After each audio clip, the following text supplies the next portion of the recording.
tiba menyerang Indri dengan lehernya selama 15 menit dan tak lama kemudian akhirnya Indri kehilangan nyawanya. Terungkapnya kasus ini ke publik membuka tabir gelap tentang sosok si Depara ini. Ternyata adalah seorang caleg DPR RI Jawa Barat dari fraksi Partai Garuda. Video ini memperlihatkan si Depara ini sedang karaokean bersama Didot di dalam mobil dan sambil membawa jasad Indri ini keliling Jakarta.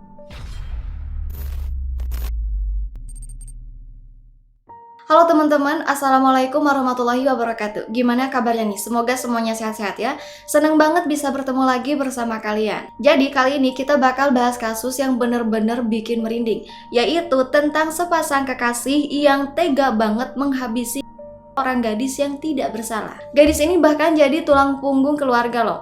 Tapi nyawanya harus dikorbankan karena si cowoknya ketahuan punya perasaan sama dia. Bayangin, hanya gara-gara itu nyawa seseorang bisa melayang dengan mudah. Yang bikin miss lagi, pelaku utamanya si cewek dari pasangan bejat ini adalah seorang caleg. Dan lebih parahnya lagi, dia berhasil terpilih dalam pemilihan kemarin. Wah, ngeri banget kan? Gimana jadinya kalau orang seperti ini mewakili kita? Untung aja ketahuan sebelum terlambat. Kalau enggak, siapa tahu nasib bangsa ini. Nah, daripada banyak intro, mari kita langsung masuk aja ke dalam pembahasannya.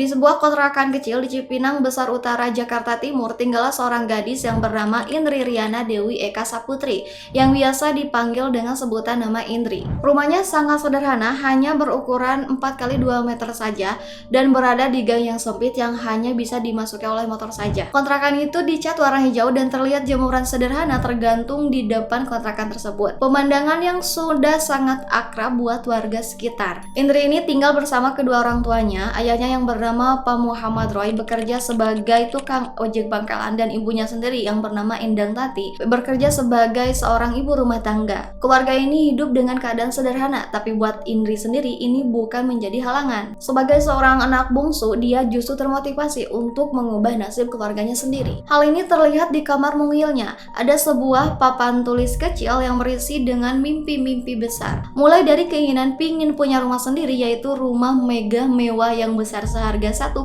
M, dan juga ingin membelikan sebuah rumah dengan harga ratusan juta untuk kedua orang tuanya, serta ingin membelikan sebuah mobil Pajero Sport untuk kedua orang tuanya. Impiannya tentu sangat mulia, dan yang terbesarnya yaitu ingin membuat ibunya bangga juga bahagia sama dia. Dengan semua impiannya tersebut, tepatnya pada tahun 2019, yaitu saat usianya baru menginjak 19 tahun, ia memutuskan untuk berjuang mengejar mimpi tersebut. Dia pun mulai bekerja sebagai marketing di sebuah perusahaan di kawasan SCBD Jakarta Selatan. Di sana Indri bekerja keras. Dia pun berusaha untuk menunjukkan performa terbaik kepada atasannya demi untuk mewujudkan cita-citanya yang ditulis di papan itu. Selain dikenal sebagai wanita pekerja keras, ini juga memiliki sifat yang sangat baik banget dan sayang kepada kedua orang tuanya. Dan hasil kerja kerasnya pun mulai kelihatan, satu persatu impiannya berhasil diwujudkan. Tepat di tahun 2020, Indri akhirnya bisa membeli sebuah mobil, yaitu mobil Honda Brio yang dipakai buat kerja. Karena kontrakannya nggak punya tempat parkir, biasanya dia titip mobilnya itu di depan kantor kelurahan di daerahnya. Selain itu, dia juga udah bisa membeli tas mewah dan juga jam tangan Rolex yang harganya puluhan juta. Harga yang pantas untuk memulai perjalanan mimpi yang mewah. Kemudian di tahun 2023 kehidupan Indri semakin lengkap karena saat itu dia mempunyai seorang kekasih yang bernama Didot Alfiansa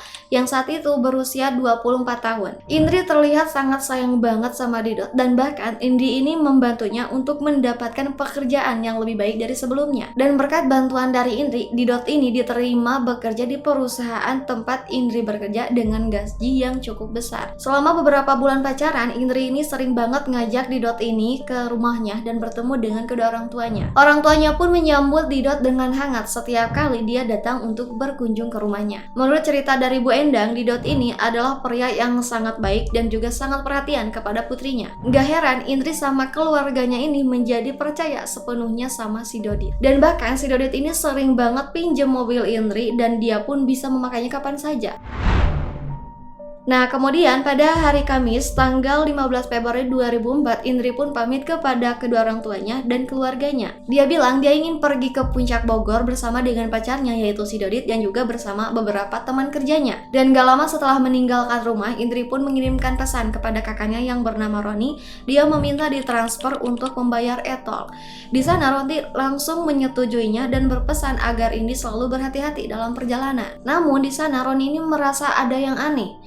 Gaya pesan yang dikirimkan dari Indri kali ini terlihat agak janggal, berbeda dari biasanya. Roni pun merasakan ada yang tidak beres dari semua ini. Dia kemudian mencoba untuk menelpon Indri untuk memastikan, tapi sayangnya ponsel Indri saat itu udah nggak aktif dan nggak bisa dihubungi lagi. Seiring waktu, perasaan cemas mulai menghampiri kedua orang tuanya. Hingga larut malam belum ada kabar dari anaknya itu. Dan akhirnya karena mereka merasa sangat khawatir, keluarganya pun memutuskan untuk melaporkan ke kantor polisi di Jakarta. Mereka berharap pihak berwenang bisa membantu untuk menemukan Indri. Dan sejak saat itu, keluarga pun hanya bisa menunggu dengan harapan bahwa Indri akan segera pulang ke rumahnya dengan selamat. Namun karena merasa nggak enak hati, keluarga Indri pun terus mencoba untuk menghubungi ponsel Indri. Mereka berharap bisa mendapatkan kabarnya langsung dari putra mereka. Tapi anehnya, walaupun chat mereka selalu dibalas, tapi ketika setiap kali ditelepon, Indri tidak mau mengangkat teleponnya. Dan karena hal itu, kecurigaan mereka pun semakin besar. Meskipun begitu, mereka memilih untuk tetap tenang dan berusaha berpikiran positif. Nah, beberapa hari kemudian, tepatnya pada Senin malam, tanggal 26 Februari, tiba-tiba ada kiriman makanan berupa sate yang diantar oleh seorang ojol wanita. Ojol itu bilang kalau paket ini adalah pesanan dari Mbak Indri. Dan tak lama kemudian, kedua orang tua Indri pun menerima pesan dari ponselnya Indri yang menanyakan apakah mereka sudah menerima sate tersebut. Karena hal itu, mereka pun akhirnya merasa lega dan mulai bisa tenang. Namun, esok harinya, tepatnya hari Selasa 27 Februari, tiba-tiba kedua orang tua Indri ini didatangi oleh beberapa petugas dari Satuan Polda Jabar. Mereka pun merasa kaget karena mereka merasa mereka tidak melanggar hukum apapun. Dan ternyata petugas membawa kabar yang sangat membuat mereka terpukul, yaitu Indri telah ditemukan dalam keadaan tidak bernyawa. Ternyata pada tanggal 25 Februari, warga menemukan sosok mayat yang terbungkus selimut di pinggir tebing di Jalan Raya Cimaragas, Bogor, tepatnya di tikungan Batu Gajah, Kota Banjar, Jawa Barat. Awalnya ada seorang pesepeda yang melintas di sana dan mencium bau busuk yang sangat menyengat yang membuatnya merasa sangat curiga. Dan setelah mendekat, betapa kagetnya pesepeda itu saat melihat sosok mayat yang sudah dikerubungi lalat. Pesepeda itu pun langsung memberitahu supir angkot yang kebetulan sedang melintas. Dan kemudian sopir tersebut membantu untuk memberitahu warga yang kemudian melaporkan penemuan tersebut kepada pihak kepolisian. Tak berselang lama, polisi pun akhirnya tiba di lokasi untuk melakukan olah TKP dan juga melakukan proses evakuasi terhadap mayat itu yang juga disaksikan langsung oleh warga yang ikut penasaran dengan sosok mayat tersebut. Saat itu, tim kepolisian sempat kesulitan untuk mengidentifikasi sidik jari yang ada pada jenazah tersebut. Tapi setelah mereka berkoordinasi dengan beberapa polisi wilayah, mereka pun akhirnya bisa memastikan kalau korban tersebut adalah gadis yang bernama Indri Riana Dewi Eka Saputri atau Indri. Kemudian setelah hasil otopsi keluar, mereka menyatakan bahwa ada luka di leher dan di tangan Indri, dan juga korban telah meninggal sekitar 5 hari, lebih tepatnya pada tanggal 20 Februari 2023. Fakta ini pun kemudian membuat polisi yakin bahwa Indri telah menjadi korban dan kasus ini pun resmi ditetapkan oleh pihak kepolisian sebagai kasus penghilangan nyawa. Berita ini membuat keluarga Indri ini sangat terkejut karena Indri yang mereka kenal ini tak pernah mempunyai musuh atau berseteru dengan siapapun. Sementara itu, Roni yang merupakan kakaknya Indri langsung bergegas pergi ke RSUD Banjar untuk melihat kondisi adiknya dan langsung mengurus kepulangan jenazah. Ketika dia melihat langsung keadaan adiknya yang tragis, Roni pun gak bisa menahan air matanya. Dengan suara yang hampir tak keluar, dia pun menumpahkan kekesalannya. Mereka merasa sangat marah pada pelaku yang tega menghabisi adik satu-satunya dengan cara yang kejam seperti ini. Roni pun berharap besar agar Polsek Banjar bisa segera menangkap orang yang bertanggung jawab atas kejadian ini.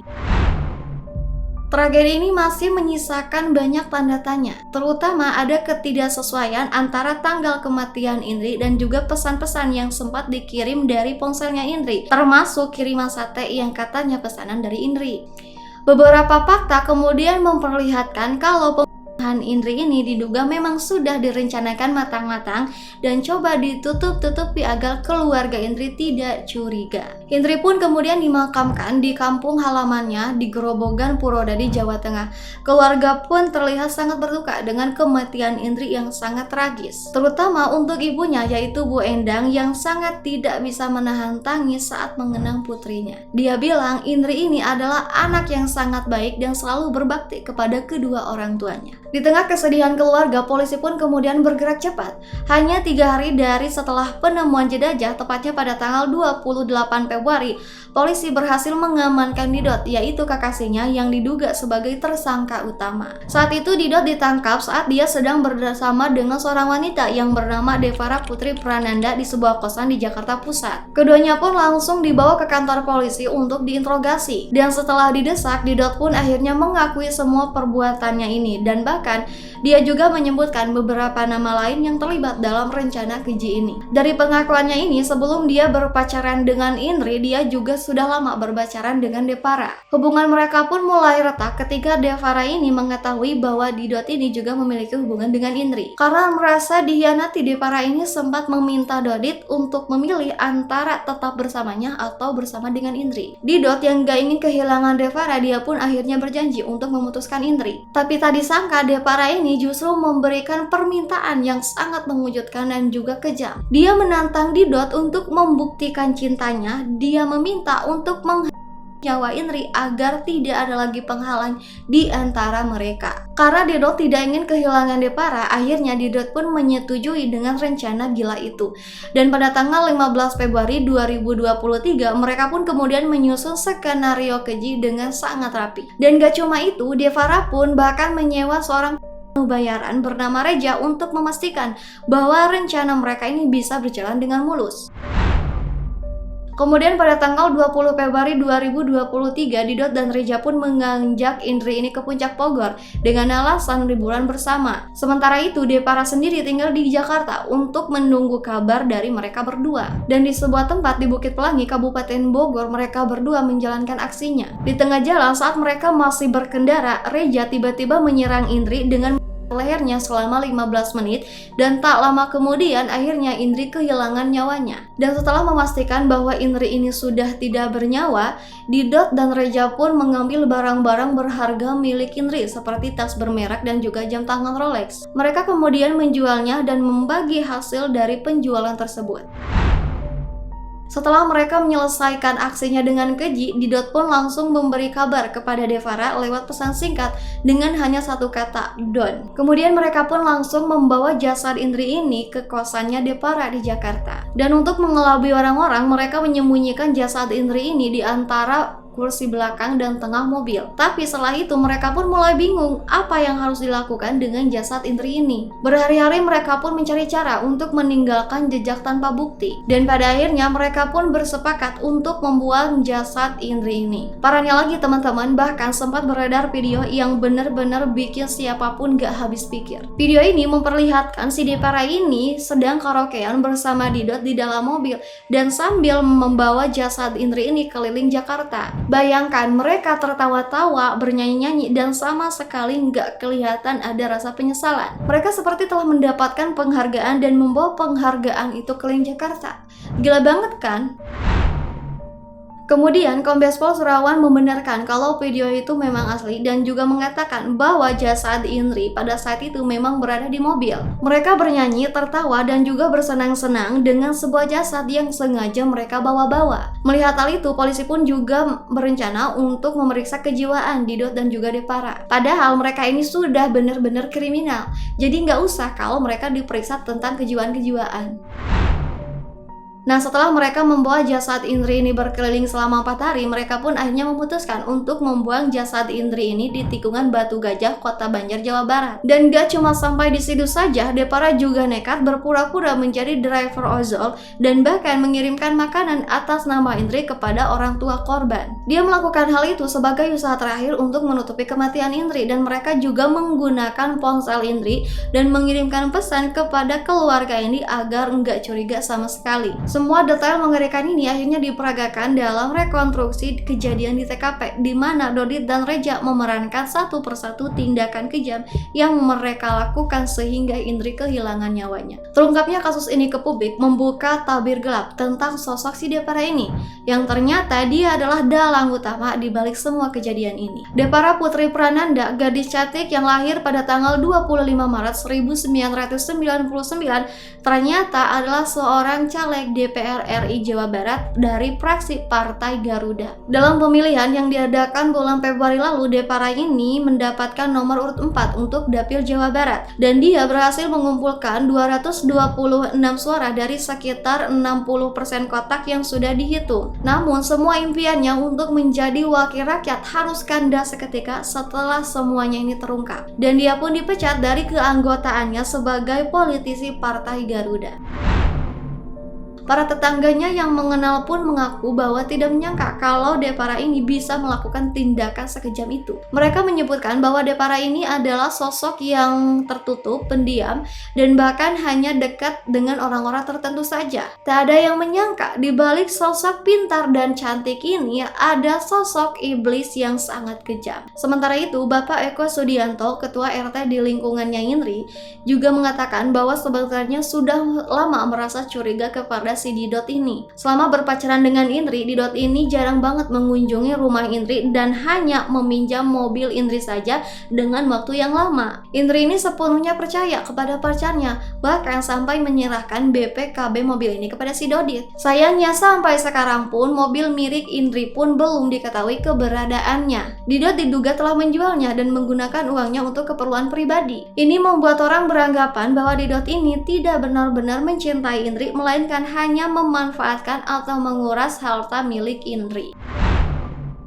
Dan saat ini Depara, Didot, dan juga Reja ini masih ditahan di kantor polisi dan dijerat dengan pasal 340, 338, dan 365 KUHP tentang berencana dengan ancaman hukuman maksimal berupa hukuman mati. Dari kasus ini semoga kita bisa mengambil hikmah dan lebih berhati-hati dalam memilih teman dan pasangan. Semoga keadilan dapat ditegakkan untuk Indri dan juga keluarganya. Dan mungkin sampai di sini dulu pembahasan kita kali ini. Sampai jumpa di pembahasan berikutnya. Terima kasih karena kalian sudah menonton dan wassalamualaikum warahmatullahi wabarakatuh.